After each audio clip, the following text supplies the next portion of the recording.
je voudrais vous inviter à vous abonner à cette page et à recruter d'autres gens qui vont s'abonner. Pour quelle raison? Parce que c'est une chaîne qui est consacrée à la dézombification du peuple noir. Vous savez, en ma qualité de théologien, d'historien et d'expert en management public, je décide de mettre toute mon énergie et toute l'équipe qui travaille avec moi décide aussi de mettre toute son énergie à la dézombification du peuple noir. L'émission s'appelle Lumière sur le monde. Eh bien, cette lumière, ce n'est pas moi. Cette lumière, c'est le travail que nous faisons ensemble. Lorsque tout à coup, on réalise qu'on nous a roulé dans la farine, on réalise qu'on nous a trompés pendant, n'est-ce pas, des siècles, et que tout à coup, nous prenons conscience de nos ressources, nous prenons conscience de notre identité, et ayant pris conscience de tout cela, nous prenons la décision de partager ce que nous sommes, ce que nous comprenons avec les autres. Donc, nous avons besoin d'avoir une masse critique d'hommes et de femmes noirs réveillés qui vont changer, n'est-ce pas, leur pays respectif pour la gloire de nos ancêtres. Nos ancêtres méritent cela. Ils se sont sacrifiés pour nous et c'est à nous aujourd'hui de prendre le relais. Comment on le fait? On le fait en se dézombifiant et en dézombifiant les autres. Je vous invite donc à liker ce qui se fait sur cette chaîne, à le sharer, à le partager avec les autres, à vous abonner et si vous l'avez fait déjà, à recruter d'autres qui vont s'abonner. On est ensemble, on garde le moral car tant que va le moral, tout va.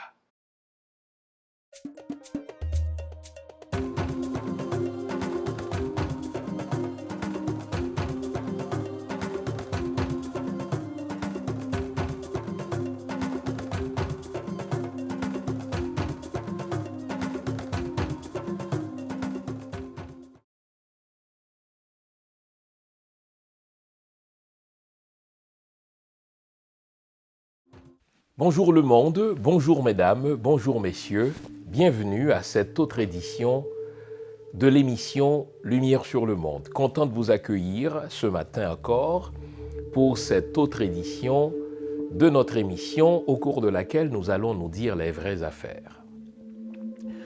Quand on regarde les chiffres, le nombre de personnes qui se font kidnapper au quotidien en Haïti, quand on constate l'inaction des forces policières et la passivité, c'est le cas de le dire, de ceux qui nous dirigent, il y aurait lieu de se demander, est-ce qu'on peut en venir à bout? Est-ce qu'on peut espérer un jour d'en venir à bout du problème d'insécurité en Haïti? Et pourtant, comme nous le verrons, c'est un problème qu'on peut facilement résoudre. Il suffit d'un peu de vision, il suffit de la volonté politique pour qu'on en vienne à bout de ce problème. Je suis de ceux qui croient que si tous les problèmes sont humains, eh bien, les solutions aussi sont dans la nature. Il suffit d'analyser le problème, il suffit d'en comprendre la nature pour proposer des solutions audacieuses. Et ce que je vais vous proposer aujourd'hui n'est pas si audacieux que cela, puisque c'est des modèles qu'on trouve dans d'autres pays du monde qui ne font plus face à des problèmes d'insécurité, puisque l'État a décidé de résoudre le problème de façon audacieuse.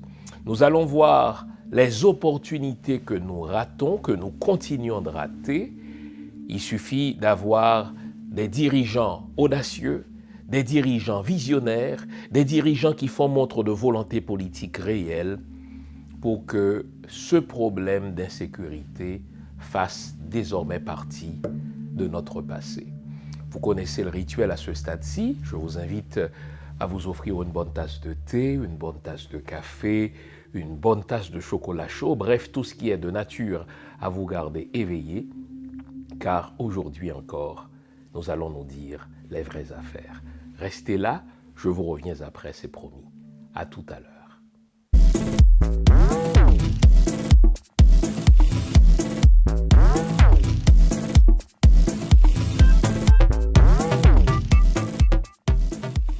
Vous nous l'avez demandé, nous avons le plaisir de vous apprendre que désormais, nos émissions, toutes nos émissions sont disponibles avec des sous-titrages en 3 langues, en français, en anglais et en créole.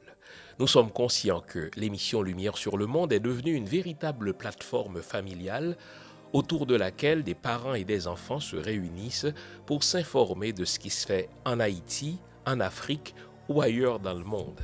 Pour vous faciliter la vie, nos émissions sont désormais disponibles avec des sous-titrages en 3 langues, français, créole et anglais. Nous progressons avec vous, nous marchons avec vous de manière à relever nos communautés et nos peuples. Nouveau, toutes nos émissions sont disponibles avec des sous-titrages en français, en anglais et en créole. Avant la pause, on s'était promis de réfléchir à des solutions concrètes aux problèmes d'insécurité qui ravagent notre pays d'Haïti. Il ne suffit pas de dénoncer l'insécurité, il ne suffit pas de dénoncer les cas de kidnapping, il ne suffit pas de dénoncer la gangstérisation à toute fin pratique de notre pays. Il importe, dis-je, de réfléchir à des solutions. Il importe de proposer des options. Et c'est ce que nous allons faire, ce matin. Par des formations professionnelles, j'ai une formation en histoire, je voudrais considérer la question de l'insécurité d'un point de vue historique. Regardez avec vous dans un premier temps la première constitution d'Haïti, celle de 1805, la constitution impériale, qui reflète, si vous voulez, la vision du premier chef d'État de notre jeune république, la première république noire indépendante, n'est-ce pas, du monde. Et je constate que déjà, dans la constitution de 1805, la question de la sécurité se posait. Sauf que le dirigeant d'alors, ou nos dirigeants d'alors, n'enfonçaient pas la tête dans le sable telle une autruche. Ils envisageaient le problème de l'insécurité avec réalisme et ils proposaient une solution.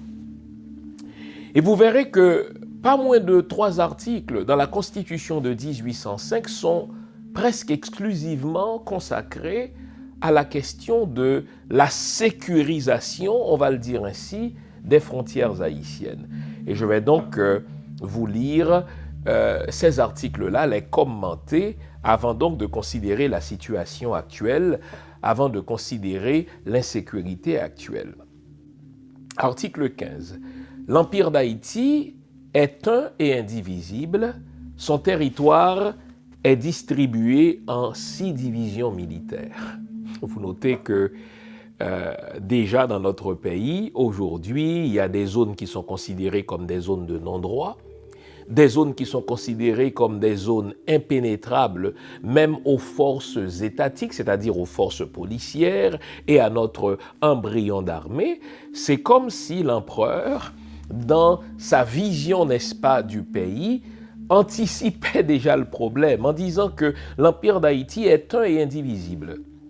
Cette idée qui consiste à dire que tel quartier n'est pas pénétrable, telle zone est une zone de non-droit parce qu'elle est aux mains des bandits, eh bien non, dans la vision même de l'empereur, c'est une notion qui n'a pas de sens, c'est un non-sens. L'Empire d'Haïti est un et indivisible, son territoire est divisé en 6 divisions militaires.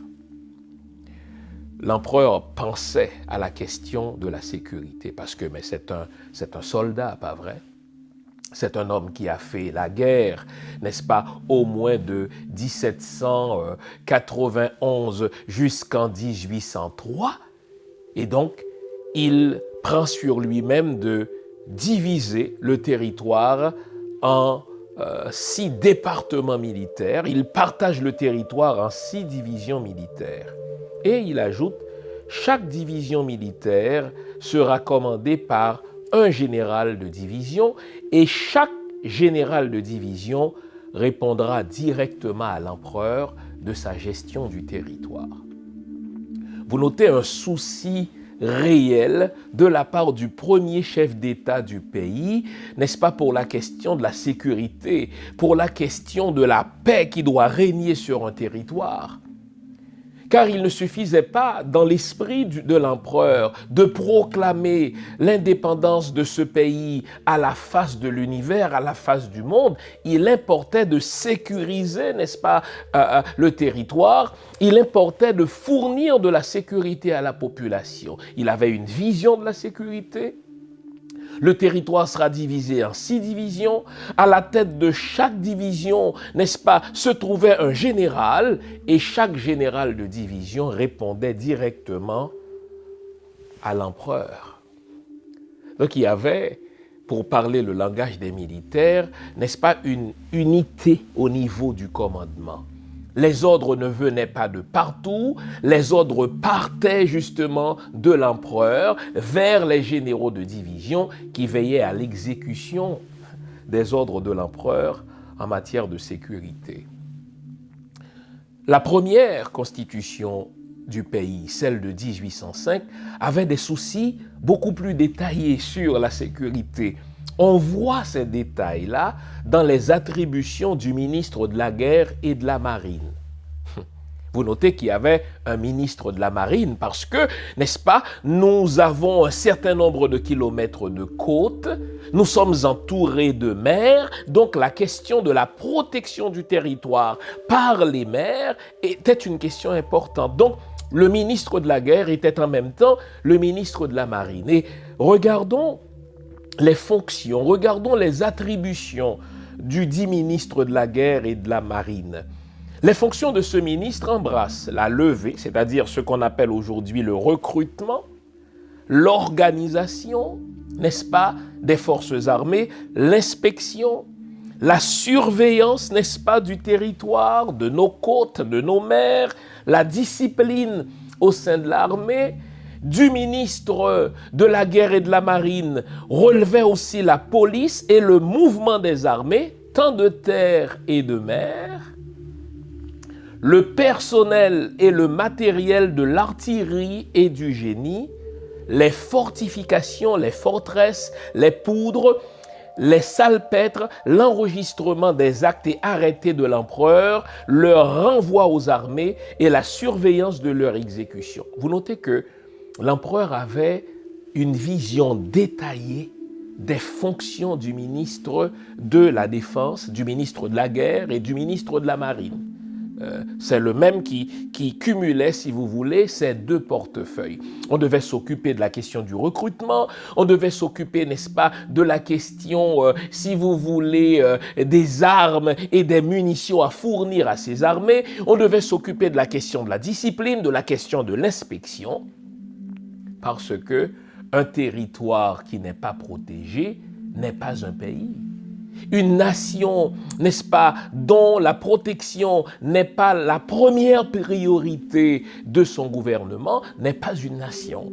Voilà pourquoi j'ai dit dans mon livre, n'est-ce pas, dans l'extrait que je vous ai lu au début de l'émission, à bien des égards, Haïti n'est pas un pays gouverné. Article 28. Puisqu'à tout temps on pouvait être attaqué par la France, on pouvait être attaqué par les Anglais, on pouvait être attaqué par les Espagnols, l'article 28. Au premier coup de canon d'alarme, les villes disparaissent et la nation est debout. Voilà un état d'esprit que nous avons perdu. Cet état d'esprit qui consiste à dire que chaque citoyen de ce pays est au fait un soldat, en sorte qu'au premier coup de canon d'alarme, qui annonce une invasion, qui annonce l'arrivée d'une armée étrangère, on fait disparaître les villes pour que l'ennemi marche sur les cendres, n'est-ce pas, de nos infrastructures. La nation entière est debout, prête à défendre son territoire. Là, les amis, nous étions en 1805. Les attributions sont claires, l'unité de commandement est claire. Le portefeuille du ministre de la Guerre et de la Marine est précisé dans ses moindres détails.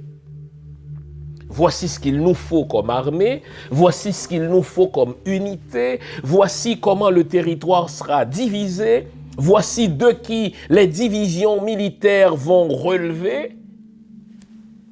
Et au cas où nous sommes véritablement attaqués, voici quelle doit être la réaction de chaque citoyen. C'est pas pour rien qu'en très peu de temps, le très court règne de Dessalines, comme on le sait, est assassiné en 1806, moins de 2 ans de règne, eh bien le pays était ceinturé littéralement par des forts, par des forteresses. Tout était prévu au cas où on était attaqué par des ennemis de l'extérieur. Ça s'appelle une vision, les amis. Ça s'appelle le sens de la gouvernance, les amis. Ça s'appelle le sens politique, les amis. Et j'ai l'impression qu'au fur et à mesure que les années passèrent, au fur et à mesure que les chefs se succédèrent au pouvoir, eh bien on a perdu cette vision, on a perdu ce sens de la sécurité du territoire, on a perdu le sens, n'est-ce pas, de la mobilisation citoyenne, non seulement pour protéger le territoire, mais également pour défendre la population. Nouveau. Bonne nouvelle, toutes les émissions Lumière sur le Monde se trouvent désormais en mode podcast. Cela veut dire que vous pouvez continuer à vaquer à vos occupations tandis que vous nous écoutez, où que vous soyez, dans votre voiture, à l'épicerie, au travail, en faisant vos courses ou à la maison. Toutes les émissions Lumière sur le Monde en français et en créole sont en mode podcast. Vous les trouverez sur Apple Podcast, Spotify, Podcast Index, Google Podcast, Amazon Music, Stitcher et les autres. Nous sommes partout en mode podcast. Il n'en tient qu'à vous. Nouveau, bonne nouvelle, Lumière sur le Monde est en podcast.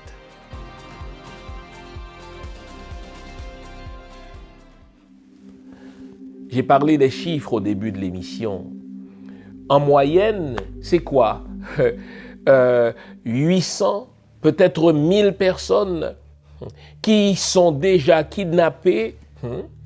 Il y a quelques émissions, je suis venu avec ces chiffres-là.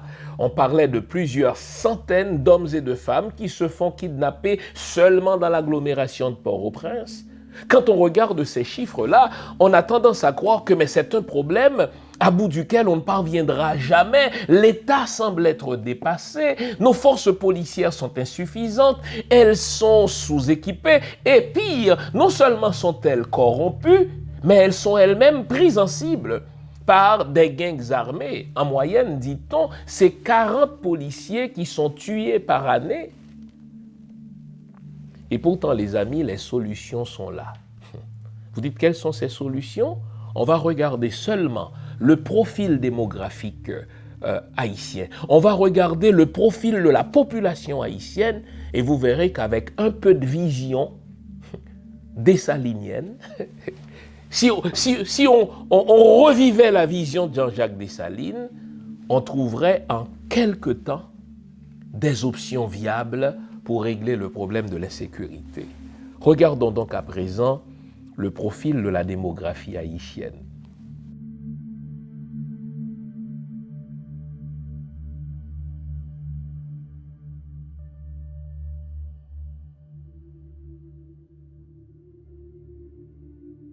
Nous sommes, dit-on, 11 millions d'Haïtiens qui vivent sur le territoire d'Haïti. On ne parle pas des 4 millions qui vivent en terre étrangère, mais concentrons-nous sur les 11 millions. La première chose encourageante dans la démographie haïtienne, c'est que l'âge médian des Haïtiens est de 23 ans. C'est une très bonne nouvelle, ça. Parce que les populations industrialisées sont des populations vieillissantes. Bientôt, l'État de ces pays industrialisés va se retrouver avec des problèmes actuariels énormes. Il faudra payer la pension de ces gens-là. Lorsque vous avez une population dont la grande partie est vieillissante, donc la grande partie n'est plus active sur le marché du travail, eh bien, on va se retrouver avec d'énormes problèmes parce que lorsque la tranche de la population active, celle qui est encore sur le marché du travail, est minoritaire comparée à la tranche qui n'est plus sur le marché du travail, eh bien, l'État se retrouve à la tête d'un casse-tête énorme. Il faut continuer à payer, n'est-ce pas, les pensions pour ces gens-là qui vivent de plus en plus longtemps. C'est pas pour rien qu'on avait fixé l'âge de la retraite à 65 ans parce que en ce moment-là, on disait l'espérance de vie des gens dans des pays industrialisés, dans des pays développés était de 75 ans. Mais aujourd'hui, l'espérance de vie est de 85 ans. L'espérance de vie parfois atteint presque 90 ans. Et donc, l'État avait prévu de payer des pensions pour des gens pendant environ 10 ans, et voilà que le chiffre vient de doubler. Mais en Haïti, on n'a pas ce problème-là. 32% de la population haïtienne a moins de 15 ans. Donc, 42% de la population haïtienne se situe entre 0 à 14 ans. 63,53% de la population haïtienne se trouve entre 15 et 64 ans. Et la bonne nouvelle, les amis, c'est que moins de 5% de la population haïtienne a 65 ans et plus.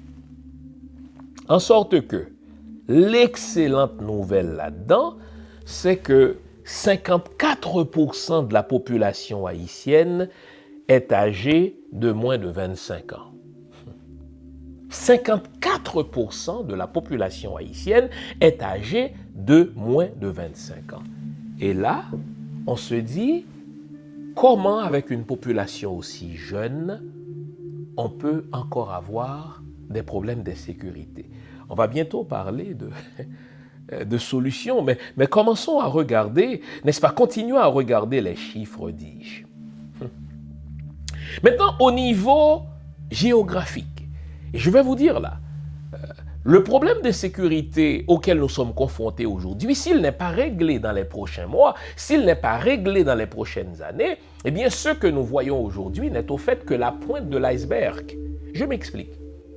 Nous sommes un pays avec une superficie de 27 750 km². Nous avons 360 km, n'est-ce pas, de frontières avec la République dominicaine. Essentiellement, cette frontière que nous partageons avec la République dominicaine, essentiellement, n'est gardée que par les Dominicains.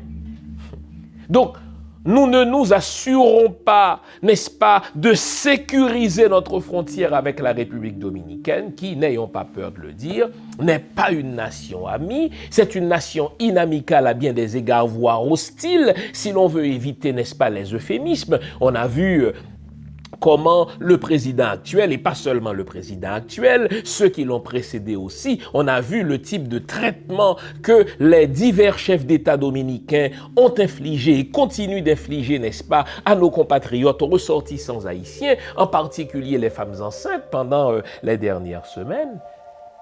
Et pire, les amis, nous avons 1771 km de côte. Nous sommes entourés d'eau, nous sommes entourés de mer et nous ne nous soucions plus de protéger nos côtes.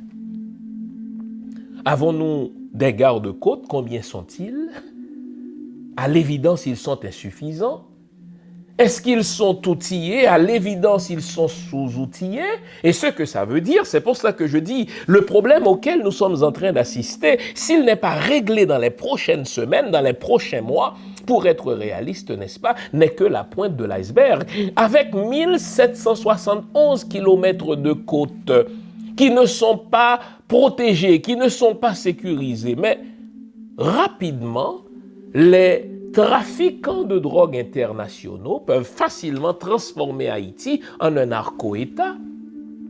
Parce que nous n'avons pas de forces armées étatiques pour répondre, n'est-ce pas, à une invasion, n'est-ce pas, des trafiquants. Déjà, nous n'arrivons même pas à protéger, n'est-ce pas, notre frontière avec la République dominicaine. Donc, Ce à quoi nous assistons aujourd'hui, c'est-à-dire des jeunes qui sont lourdement armés et qui défient l'État, qui défient les policiers, ça ce n'est que la pointe de l'iceberg.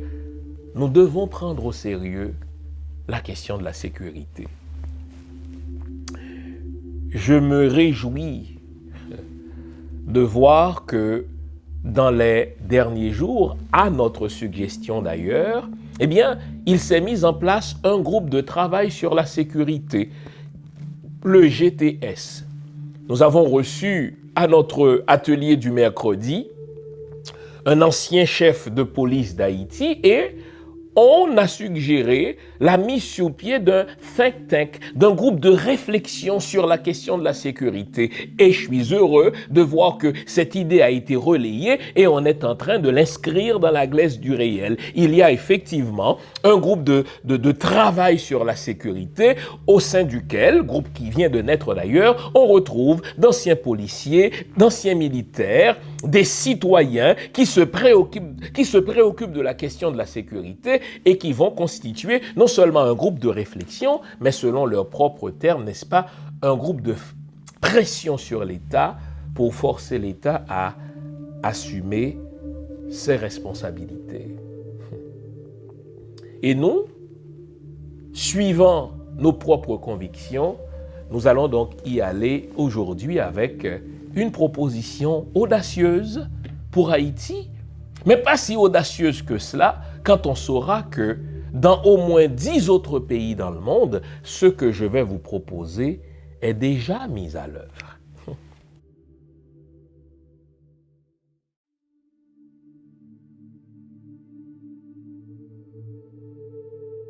Vous l'aurez remarqué, on a changé notre site web.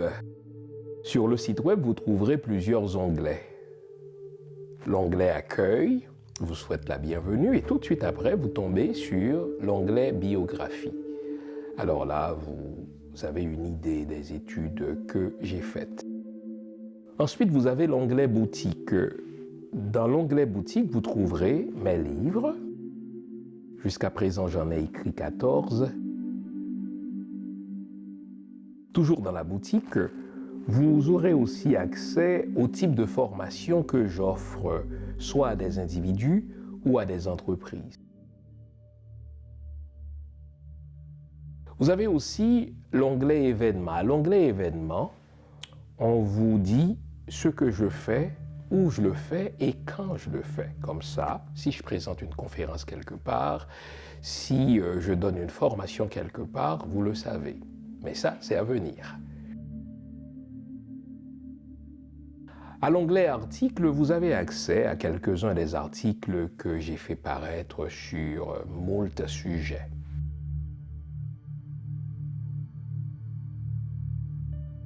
Vous trouverez aussi mes audios. Au fait, les audios, ce sont les anciennes émissions que j'ai présentées à la radio CPAM et que vous avez appréciées. Ce sont des émissions que j'ai présentées sur toutes sortes de sujets allant de la spiritualité à la mystique, de la mystique à la religion, en particulier la religion chrétienne, le judaïsme et un petit peu d'islam aussi. Donc vous trouverez de tout cela. Et enfin, à l'onglet émissions, vous avez accès aux diverses chroniques ou aux divers liens par lesquels je présente des chroniques, que ce soit à la radio, à la télé ou sur les médias sociaux. Enfin, vous avez l'onglet Contact qui vous permet de me contacter soit par email ou par les médias sociaux. Le nouveau site de Jean Fils-Aimé, c'est le vôtre. Servez-vous-en.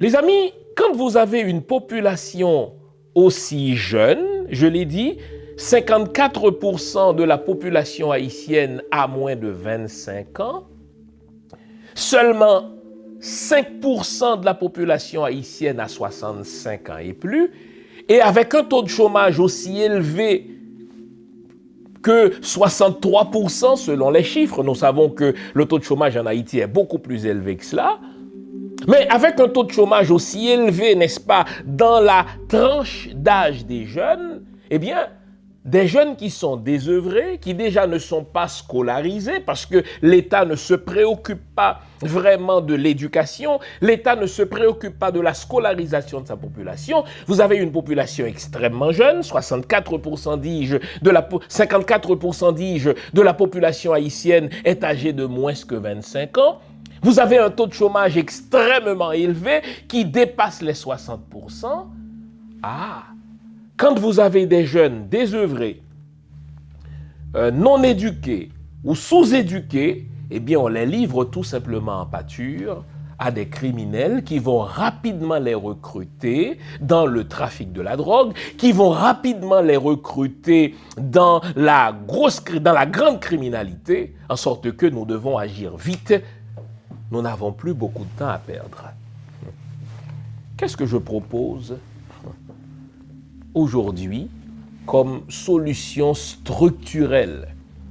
Qu'est-ce que je propose aujourd'hui comme option structurelle pour en venir à bout définitivement à la question de l'insécurité? Nous l'avons vu, que ce soit lors de mes entretiens avec d'anciens chefs de police, que ce soit lors de mes entretiens avec d'anciens commandants des unités spéciales au sein de la défunte armée d'Haïti, eh bien, nous avons un problème de nombre. Nos forces policières sont insuffisantes. Nous avons aussi un problème politique. Il n'y a pas une volonté politique de résoudre le problème. Mais nous avons surtout un problème de vision. Et de la vision, n'est-ce pas, partent les autres problèmes, que ce soit le nombre insuffisant des forces policières, que ce soit l'inexistence, n'est-ce pas, d'une armée véritable. Et donc, l'incapacité pour nos forces armées de sécuriser nos frontières, tout part de ce problème de vision. Commençons par faire émerger une vision, une doctrine de la sécurité publique. Je vous ai lu au début de l'émission cet article de la première constitution d'Haïti, la constitution de 1805, qui dit « Au premier coup de canon d'alarme, les villes disparaissent, la nation est debout ». Ce qui suppose que chaque citoyen d'Haïti était censé avoir une certaine connaissance dans le maniement des armes. Donc, déjà dans cette constitution, on retrouve, si vous voulez, l'idée d'une population qui est militarisée, d'une population qui est initiée au maniement des armes. Eh bien, allons-y justement. Dans mon livre « Haïti, miroir d'une société en décomposition avancée », j'ai relevé que dans au moins 10 pays dans le monde, le service militaire est obligatoire. Je ne vais pas vous les nommer tous, je vous cite Cuba par exemple, mais je vous cite l'État d'Israël, qui est un État respectable, qui compte parmi les pays détenant, n'est-ce pas, des armées les plus modernes, détenant des armées les plus disciplinées. Eh bien, quand vous avez une population dont 54%, n'est-ce pas, de ses composantes et de ses composants sont âgés de moins de 25 ans, vous avez là un réservoir extraordinaire pour recruter des gens qui plus tard vont former des armées professionnelles. On pourrait facilement imposer le service militaire aux 18-25 ans. On pourrait facilement imposer le service militaire aux 18-30 ans. Beaucoup de pays, n'est-ce pas, comme la France, comme les États-Unis, viennent à peine de divorcer d'avec cela. Il y a un temps dans leur histoire où le service militaire était obligatoire parce que les questions d'insécurité, les questions, n'est-ce pas, de guerre étaient, n'est-ce pas, omniprésentes et il fallait avoir une structure grâce à laquelle ces États-là aient pu répondre à ces exigences-là. Nous nous retrouvons là, peuple haïtien.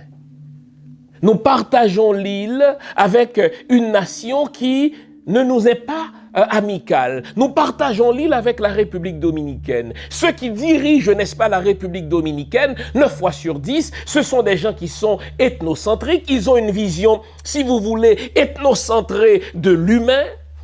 Ils sont racistes, n'ayons pas peur des mots. Ils sont méprisants vis-à-vis de nos ressortissants. Et ce n'est qu'une question de temps avant qu'il n'y ait un conflit entre la République dominicaine et nous. Nous l'avons vu en 1937, lorsque l'armée dominicaine a littéralement massacré, lorsque l'armée dominicaine, n'est-ce pas, a littéralement assassiné des milliers de nos ressortissants. Qu'avons-nous fait, nous, comme nation haïtienne? Rien. Et ce que nous avons obtenu comme indemnisation était à ce point ridicule que dans la presse dominicaine, on disait qu'un Haïtien vaut moins qu'un cochon, puisqu'on paye beaucoup plus cher pour indemniser un propriétaire de cochon qu'un ressortissant haïtien. Le problème, c'est que nous ne sommes pas une nation apprenante.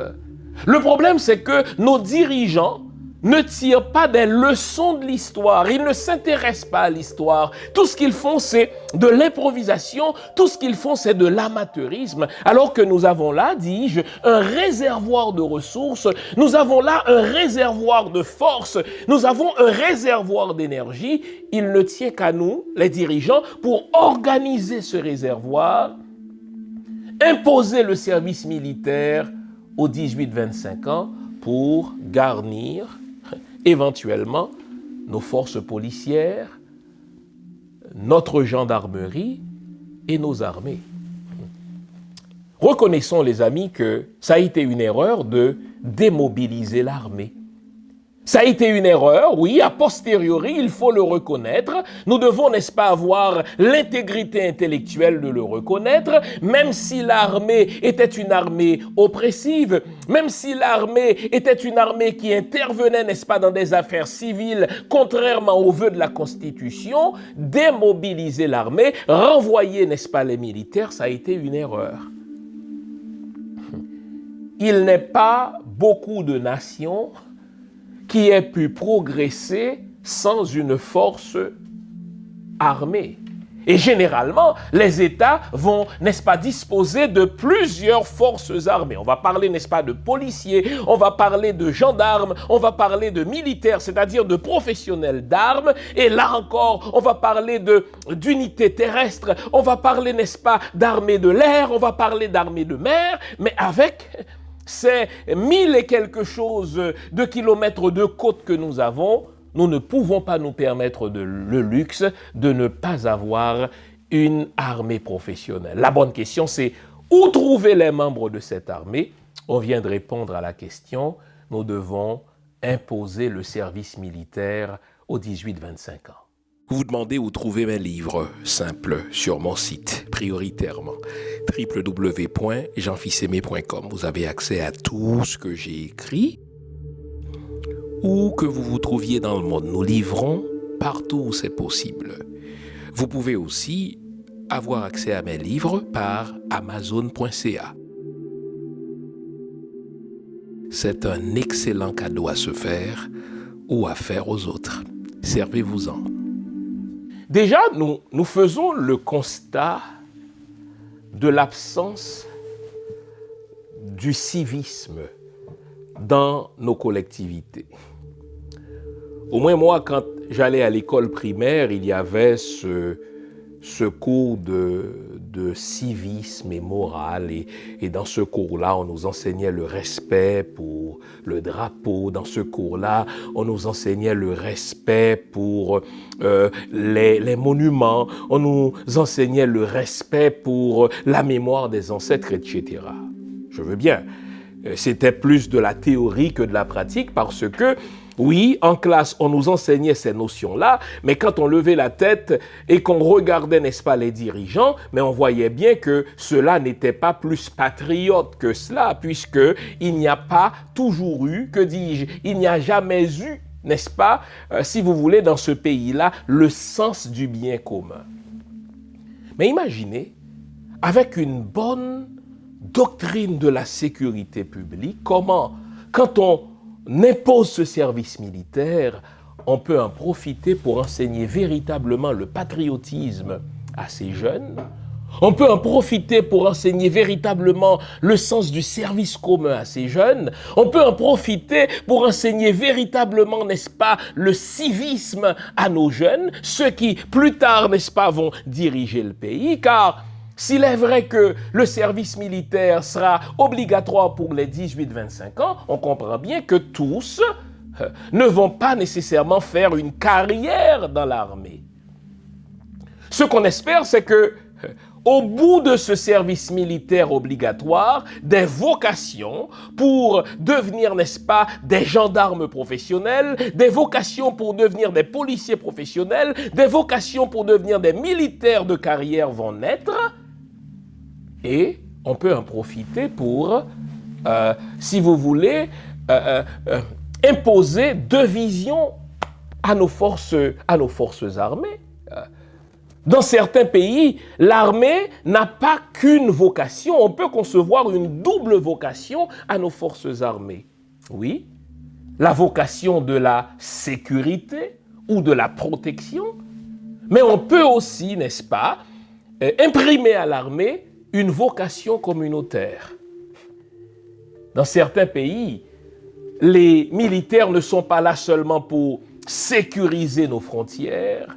Les militaires ne sont pas là seulement pour protéger, n'est-ce pas, nos populations. Dans certains pays, les militaires sont là aussi avec une vocation communautaire, une vocation de développement. Notre pays est régulièrement soumis à des ouragans.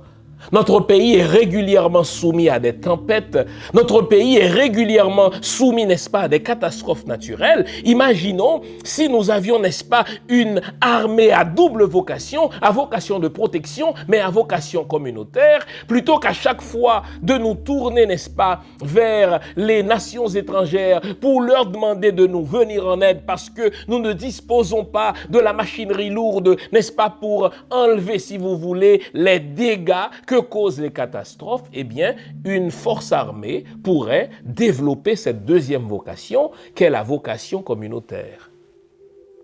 Il suffit d'un peu de vision. Car qui est-ce qui décide du cursus d'une école dans un pays? Mais l'État. Qui est-ce qui décide du type de citoyen qu'on veut avoir dans un pays? C'est l'État. Mais si l'État, non seulement ne s'occupe pas de l'éducation des jeunes, en plus, les jeunes sont livrés, n'est-ce pas, à eux-mêmes. Déjà en 90, on comptait plus de 50 000 de jeunes qui étaient livrés à eux-mêmes seulement dans l'agglomération de Port-au-Prince. Nous étions seulement en 90. Imaginez, n'est-ce pas, comment ce nombre a dû se multiplier depuis les années 90 à nos jours. Parce que même si sur papier on dit que l'école est gratuite, mais l'État n'est même pas foutu de fournir, n'est-ce pas, du matériel pédagogique aux enseignants. L'État n'est même pas foutu de payer véritablement, n'est-ce pas, ses enseignants. Alors imaginez l'instruction gratuite du primaire au secondaire, eh bien c'est tout simplement du bluff. Mais là, la question de la sécurité, elle est prioritaire. Parce que si nous ne nous occupons pas maintenant de la question de la sécurité, il ne se passera pas beaucoup de temps avant qu'Haïti devienne un narco-État. Vous allez avoir des trafiquants de drogue internationaux qui vont s'installer, n'est-ce pas, sur nos côtes, qui vont s'installer sur nos territoires parce que nos côtes ne sont pas protégées, parce que nos frontières ne sont pas protégées, parce que nous n'avons pas, n'est-ce pas, de forces armées véritables, parce que la police n'est pas suffisante. Et plutôt que de se laisser envahir par ce sentiment, n'est-ce pas, d'impuissance, il faut prendre le problème à bras-le-corps, saisir le taureau par les cornes et dire, écoutez, nous avons un réservoir de jeunes qui n'attendent ces jeunes-là que de mettre leur énergie, que de mettre leur virilité, que de mettre leur force au service d'une cause qui soit plus grande qu'eux. Alors, imposons le service militaire. Le service militaire, vous savez, a des objectifs souvent parallèles, comme l'enseignement de la fierté. Le service militaire, n'est-ce pas, sera l'occasion pour faire connaître le pays aux jeunes. Vous savez, souvent, eh bien, si on est dans le Nord, on n'a jamais laissé les frontières du département du Nord. Quand on est dans le Sud, on connaît à peine le Sud. Mais si on a un réseau, n'est-ce pas, de services militaires, un réseau national de services militaires, eh bien, on pourra inclure dans le cursus du service militaire des stages pour ces jeunes-là à travers tout le pays. Mais entre-temps, ils vont à l'école, comme cela s'est fait dans d'autres pays.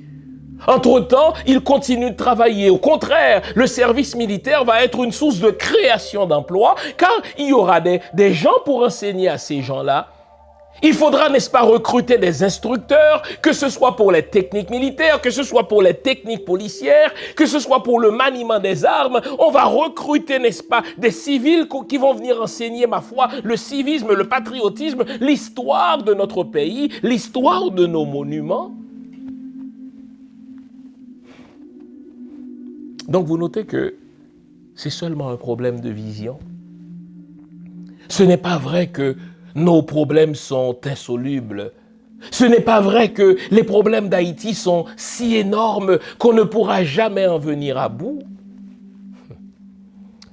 Je parlais au cours des derniers jours à un ancien ministre en Haïti qui m'a dit, vous savez Jean, il ne suffit que de 50 personnes qui ont une vision patriotique, de 50 personnes qui font montre d'audace, de 50 personnes qui font montre de courage, qui sont intègres, qui sont patriotes, pour qu'Haïti devienne ce qu'il est appelé à être, c'est-à-dire un phare pour les nations.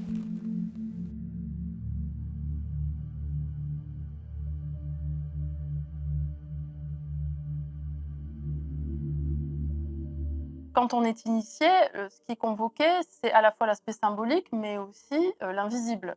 Donc c'est difficile pour moi de vous raconter.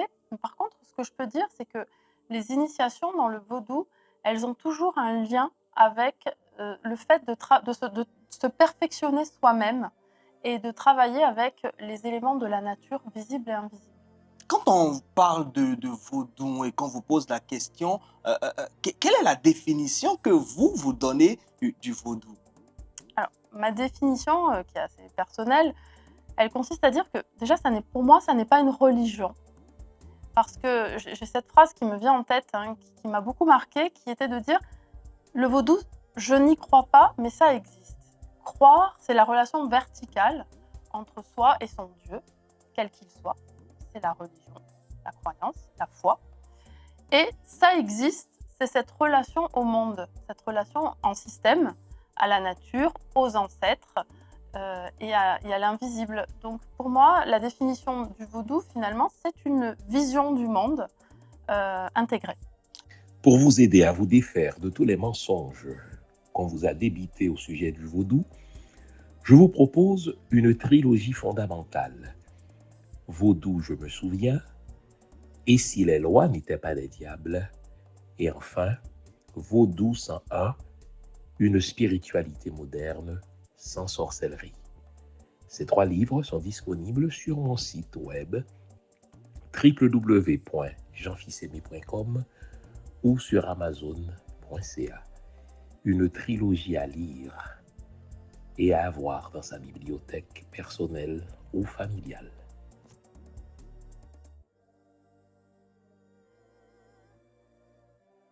Oh là là, on a vu le 18 novembre dernier, à l'occasion de la commémoration de la bataille de Vertières, un haut gradé de notre embryon d'armée fondre en larmes, littéralement. Ce n'est pas tous les jours qu'on voit un haut gradé de l'armée fondre en larmes. Et il a lancé ce cri de SOS. Il a dit aux politiques, donnez-nous les moyens pour qu'on puisse accomplir notre mission. Mais quel cri lancinant! Faites preuve d'audace politique et mettez sur pied une véritable armée et laissez à l'armée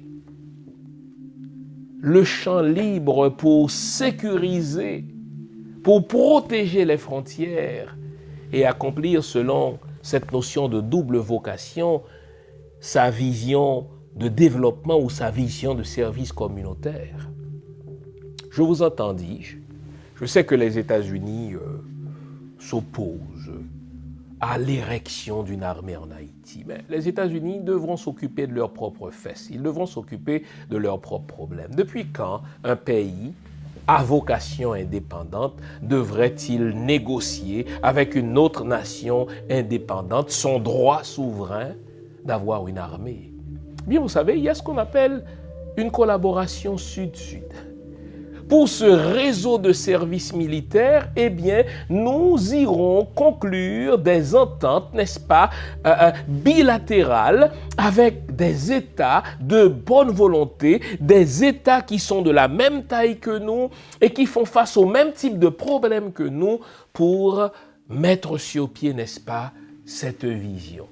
Imaginez, quand vous avez 54% de ta population qui a moins de 25 ans, le service militaire enseigne la fierté.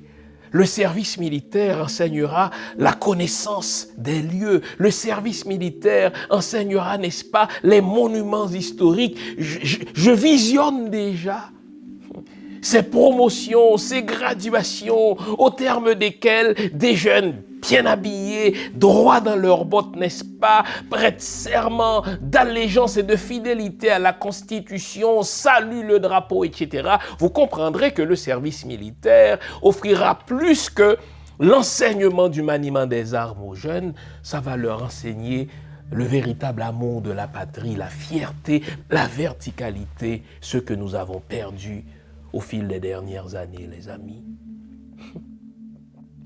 Vous comprendrez pourquoi je vous dis, on ne peut pas retourner en élection en 2 ans sans aborder ces chantiers fondamentaux. La question de la sécurité est inhérente à l'existence d'une nation.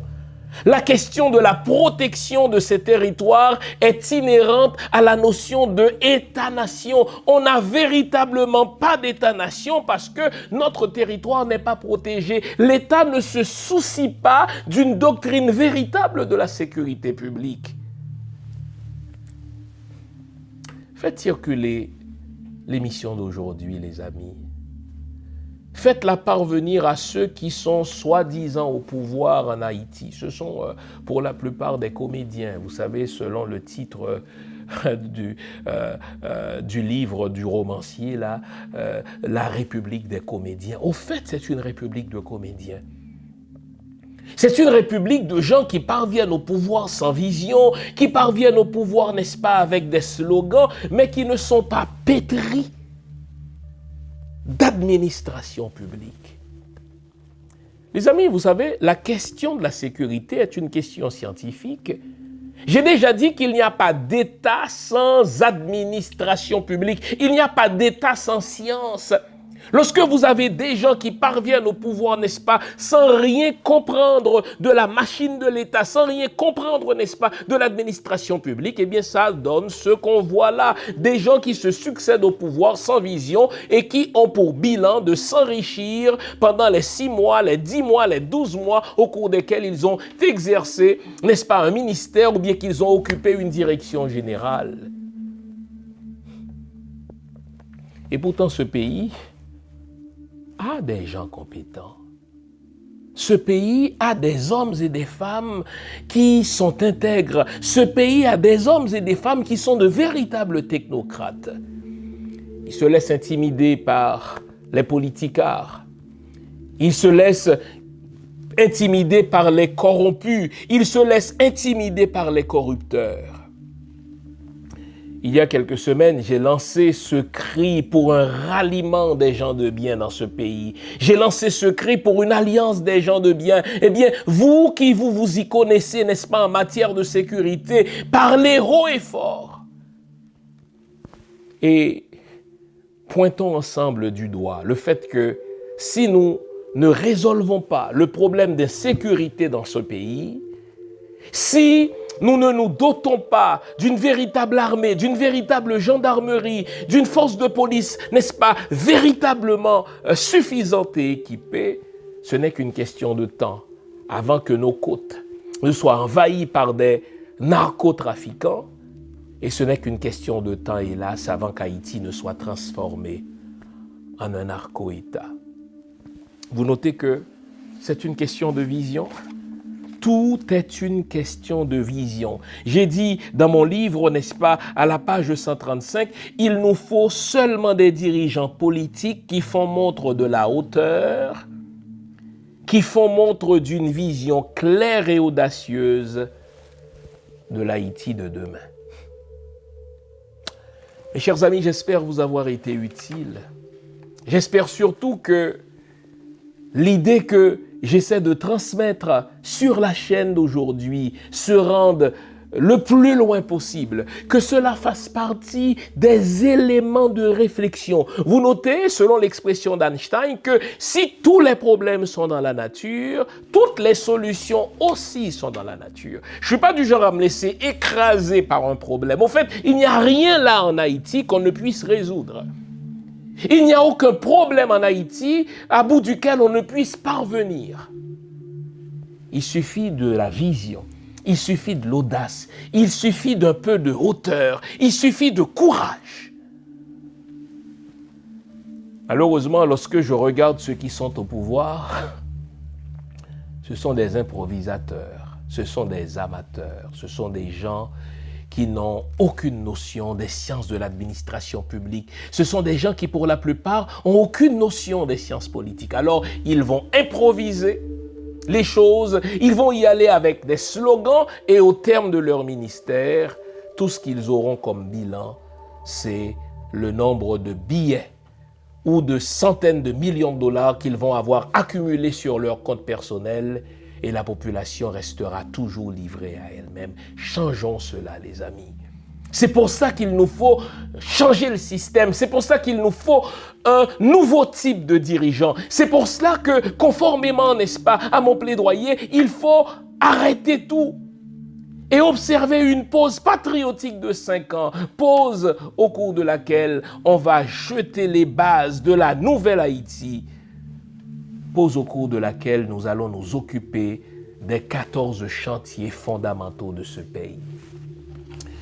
Si vous voulez pousser un peu plus loin la question de la doctrine de la sécurité publique, je vous encourage à vous procurer mon livre, n'est-ce pas, sur mon site www.jeanfils-aimé.com, Haïti, miroir d'une société en décomposition, et si on recommençait, et vous comprendrez que ce qui nous est arrivé là comme nation, c'est rien de, comment je pourrais dire ça, c'est rien qu'on ne puisse régler. Regardez les nations aujourd'hui que l'on considère comme des pays avancés, eh bien eux aussi, ils ont eu des hauts et des bas. Ils ont dû, n'est-ce pas, connaître des détours jusqu'à ce qu'il y ait une nouvelle classe de dirigeants, patriotes, intègres, compétentes, et qui disent, écoutez, désormais on s'en va dans telle direction. C'est le cas de la France. La France n'a pas suivi une voie rectiligne, n'est-ce pas? Après la Révolution, n'est-ce pas, qui était censée implanter la République. Mais les Français sont revenus à la monarchie. Ils ont eu une première, une deuxième, une troisième, et aujourd'hui, ils sont, n'est-ce pas, à la 5e République. Ne nous laissons pas envahir par le découragement.